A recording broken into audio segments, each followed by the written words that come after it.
Music producers, Curtis King of Airbit.com asking the question, have you ever sat there and said, man, is my beat tag pushing away customers? It's an important question to ask. Let's talk about it.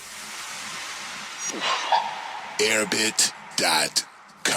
Music producers, I had to take a step back a few months ago as I was thinking about, revamping and rebranding myself for the new year as a leasing producer.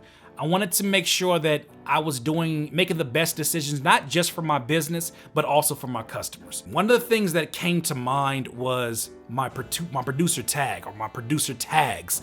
One of those tags being, why haven't you paid for this beat yet? That was the producer tag that I created years ago when I was tired of these rappers stealing my beats and jumping on YouTube and being like, yo, Curtis, check this out. And I'm like, fam, just buy the beat, man. Stop rapping over the tag version. So I made that tag to get them to feel embarrassed about what they're doing. However, what I didn't take into consideration was, what is that doing subconsciously to my customer base? What is that doing to people who don't want to steal the beat, who maybe just want to audition the beat and then buy it? What is that doing for that business as well? So this year what I did was I removed that tag. So then I thought everything is cool. So then I had another tag that said Curtis King with 2 S's beats.com. And I thought, cool, that has my website, plus is my big homie Mers is doing the tag. That should be great. Not so much. It kind of ruined the vibe and it ruined the bounce of the beats because of the way that all those words coming in just took over the vibe. And then I had another one that was it was a very old tag, and it's like Curtis King Productions. So I was like, you know what, fam? It's time for some new producer tags.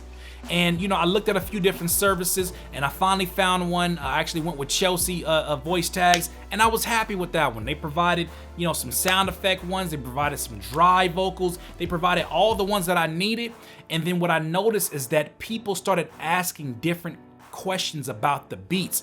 Instead of saying, yo, are you gonna take the tag off when I buy this beat? The questions now became, man, like, your use of strings within that beat is crazy. Like, people are asking more about the production because the focus is more on the production. The tags are still there to protect my beats. Don't get it twisted. The tags are there, but it's less about me trying to just brand tag everything. You got to think about, you have to figure out ways to finesse the tag in ways that, just think about it. Just recently there was a Super Bowl, right? Have you noticed how many commercials sort of finesse their way into you understanding what brand is behind those? A lot of them don't do product placement in the first 5 or 10 seconds like we're used to from commercials. A lot of them will tell us a spectacular story, ease you in, and then at the end of it say, haha, by the way, this is Coca-Cola or whatever brand it is that is sharing that commercial. Same thing for you. That's how the tag should be. The tag should complement. The tag shouldn't be like vibe to the beat, something.com. I can't tag to this anymore. I can't vibe to this anymore. And you're like, yeah, this beat is hard. Why you didn't pay for this beat though? It's just very disruptive to the process. And you got to think, rappers experience music in a very emotional way. Singers do too, in that when they listen to it, they're feeling the energy, they're getting hyped up, they're catching momentum. And then if that tag comes in and it's too loud, that's another thing too. If your tag is way too loud, you're taken away and you're still in that vibe, you're still in the show, just to ensure that nobody steals your beat. That may make some rappers say, I don't want your little punk beat anyways. You with this tagging, I don't even want your beat no more now. I'm gonna go to somebody else who does it in a more classy way. Certain people use these tags and think like, oh, I gotta do it because everybody else does it.